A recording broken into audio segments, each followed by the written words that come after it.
Okay, this is the sound system at Miracle Revival Church. Just a quick tutorial, just so you know how to run the sound system and know what's going on, just in case you don't. If you do, that's fine, and that's great. The way our system works here is we have one main speaker all the way up there on the ceiling. That is the one and only main speaker. It is controlled by the volume controls down here, of course. They're slide controls. In order to turn on the sound system, all the controls must be all the way off. Otherwise, you're going to get a popping sound out of the main speaker, and over time that will cause the speaker to go bad. Also, whenever you're about to shut down the sound system, make sure that all the volume controls are all the way off, all the way across the board, including and especially the main. Now, the power switch for the sound system itself is right here in the upper right hand corner by the amplifier above the equalizer. Of course, that is the equalizer. There's the brown amplifier box, from what I understand, that control the speaker in the nursery, but that brown amplifier box no longer works. The one on the bottom is the main amplifier. That is the one that controls the entire sound system. The power switch for that is on the far right hand corner. When you look at your knobs, channel 2, which is the one there on the right, is the one that controls and is hooked up to the main speaker. When you're looking at the soundboard here, all these little blue buttons, if you choose to listen to just that channel through your headphones, which would be plugged in here on phones, all you have to do is press that button down and you can hear it through your headphones. As you're looking at your buttons here, you see a mono button.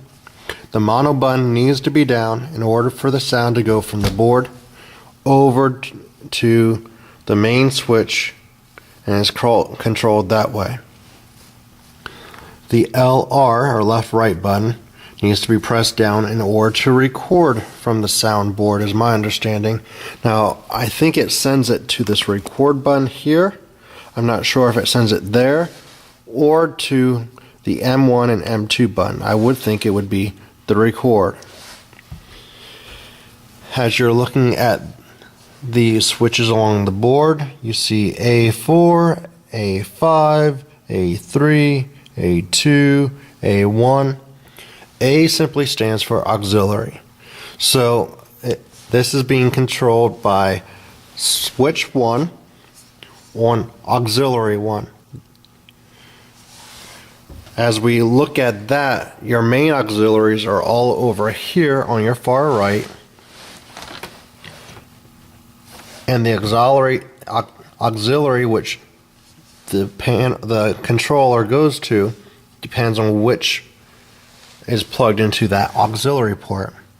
When we look at auxiliary 1, right now all the monitors are plugged into auxiliary 1 or A1, which means that the microphone or whatever's hooked up to slide to the channel 1 or whatever you call it, if you wanted to play that through the monitors, you turn up A1.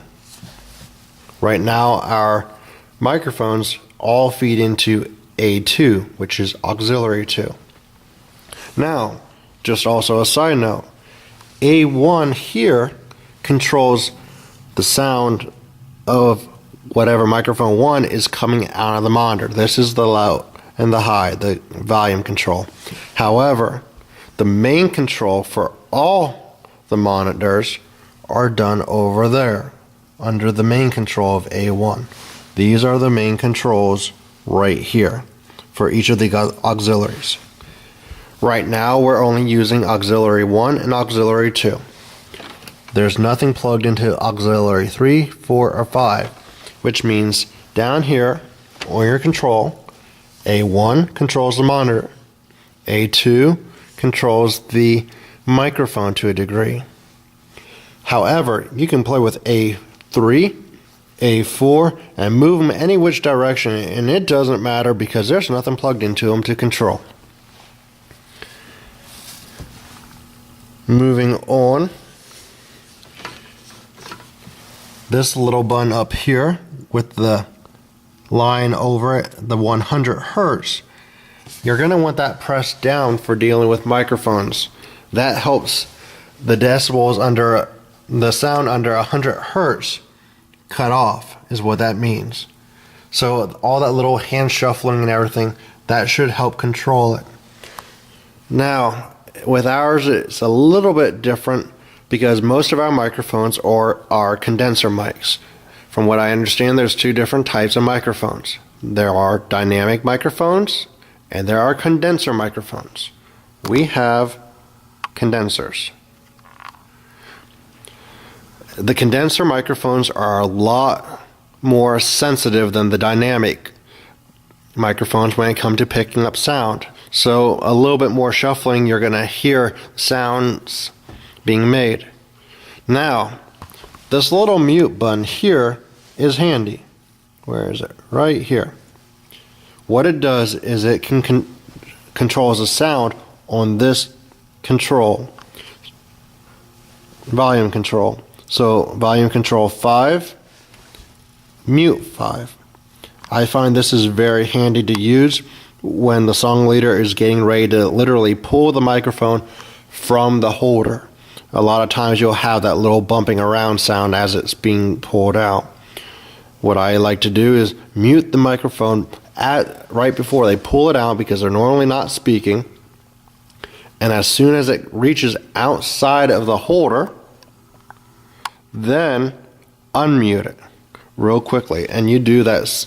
It's really easy. All you do is, the button's a push button. You just push it down. Down is mute. Up is off. Is unmute. You also know it's muted because the yellow light will come on. And I can exemplify that right now. We'll flip the board on. Right there you see volume 5 and the mute button. Press it down. Well, I'm doing 4. You can see it come on, off, on. So you know if it's on or off. These buttons up here are more or less equalizers, and being honest, I really don't understand them a whole lot. I really don't. I think the gain is to control high-pitched squeals a little bit. Like I said, I don't really know. I'm not sure. Now, there is a pre and a post button right here. It pushes up and down. That deals with volume. The post is up. I like it on post. If it's on pre, that means that as you're sliding your controller up and down, the sound is going to stay on even if you control it all the way up or all the way down. If you put it on post, which is up, as you slide it up, the volume goes up. As you slide it down, the volume comes down. This here on your far right is output, which means any sound going into the board is coming out there. If you ever worked with VCRs or DVD players and taking those red, yellow, and white audio video cables in and out, so you have the sound coming out of the TV and out of the player and into the TV, this is the same concept. All it is taking the sound from the board, and then you plug the other end into a computer or something that is recordable that will take that end. Right now we are using a standard universal stereo cable. What I've found is it doesn't like to hook up to the desktop over here. It won't record. When I hooked it up to my laptop, I could record with it. Use the same program. Use Audacity. It's a free software and it's free to download. Up here, you have your other cables. This one here is a line feed. This is going into the line from the cordless mic box. So what that basically does is your cordless mic is received into this box and plays into that channel, which we use channel 5 right now, and into the board. Up here there are two different ports. There's a line port and a send and return port. The only time you really use send and return is if you're using like a sound effects box. That's the only time you really need to use it. A lot of times I try to keep the one slot or channel, whatever it is, free, because I like to use that with PowerPoint and plug it into the sound system up by the platform and use it through there. I also use it if I have a laptop sitting up on the counter here and I need to project something overhead for whatever reason. I can run the plug from my headphone jack and plug it into the line jack, and that will play the sound overhead. We have a similar setup to that as well with the CD player. The CD player is hooked up with a white and red audio cord into this converter, converts into that kind of a plug, and we have in a line feed which comes straight down, and we can control the CD player volume through the overhead right here. Now we also have monitors. We have one on the piano there and one on the platform. We're going to take a walk up here and I'll show you what the ports look like that the microphones get plugged into, and the monitors as well. We have two different boxes for the monitors to be plugged into. One is right down here by the piano on the west side, and it plugs into that box on the bottom. There are two different ports in that box. Unless I'm wrong, both ports are wired together, so they're both going into the same feed, which means you cannot control them individually. If you control it from the board, whatever you control it in with whatever volume, that is controlling both the one on the platform and the monitor on the piano. Now you'll also notice that above it we have our microphone ports. We have one right here. It has 4 ports. Each one are numbered, and those numbers correspond to the numbers on the soundboard. Remember, 5 was the cordless mic, I think it was. So that number 1 port on the far left, somebody has a microphone plugged into it, but normally I reserve that just for PowerPoint so I can run my laptop sound to it. That corresponds to number 1 on the board with the slide volume. We have another set of microphone ports over here, right in front of the pulpit. Once again, they are numbered. There's 2 there, and there's 4 more over here on the east side of the wall. See them there? Those are the microphone ports. We normally only use the ones on the east side only because of a matter of cords running and trip hazards. Once again, we do have a monitor box down below. Well, I should say a box with ports where a monitor could be plugged into. There are 2 ports on there. I do not know if those 2 are wired together or if they're individual. But that pretty much sums it up. We do have 2 speakers, one on the west wall and one on the east wall. Those are left over from the old sound system, and they are not hooked up to anything. And that's pretty much the tutorial. As I said before, these are our microphones. We have this one here, which I have marked with the orange tape so I can see it from the back of the church, and I can tell who's using what microphone. As you can see, the shape of the head is slightly different. It is round, but this one on the platform has a rounder top. Currently, out of all of the microphones we have, and we have 3 of them in use, this one on the platform picks up the best, even from a distance. Like I said, they are all condenser mics. And then we have this one by the piano.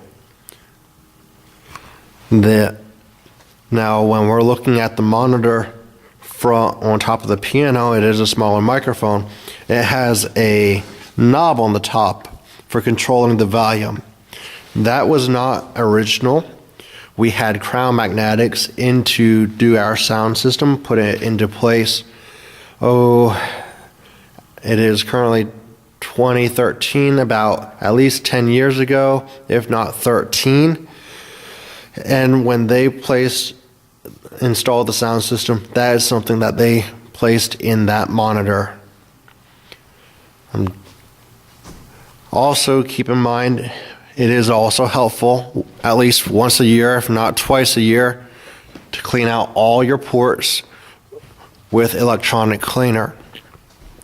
From a person I was talking to a while back, he was telling me that there's a product I think called Deox. I can't remember where you can get it, but that is helpful for cleaning. Also, I know that at Walmart they sell the CRC electronic cleaner that might work as well. I haven't gotten around to doing it, but basically all you do is take your head out, spray it in there a little bit, place it in the port, and pull it in and out several times just to clean it. Otherwise, you'll get static. Now, like I said, we do have our equalizer down here. That was given to us just recently in 2013. Our old one kicked the bucket. It was an original from Crown Magnetics. Looking at our systems over here, the top cassette player I just need to get rid of because we don't use it anymore, or place it somewhere else. I'm not even sure if it works. The second cassette player we use if there's actually someone who wants to use a soundtrack that's cassette. This is the Sony 5 CD changer. As of right now, I think the 5th CD slot is going bad. I have trouble with it reading. Cleaning is not the issue. The player's just going bad. But we're still using it. You're not going to want anything less than a 5 CD changer if you would ever replace it.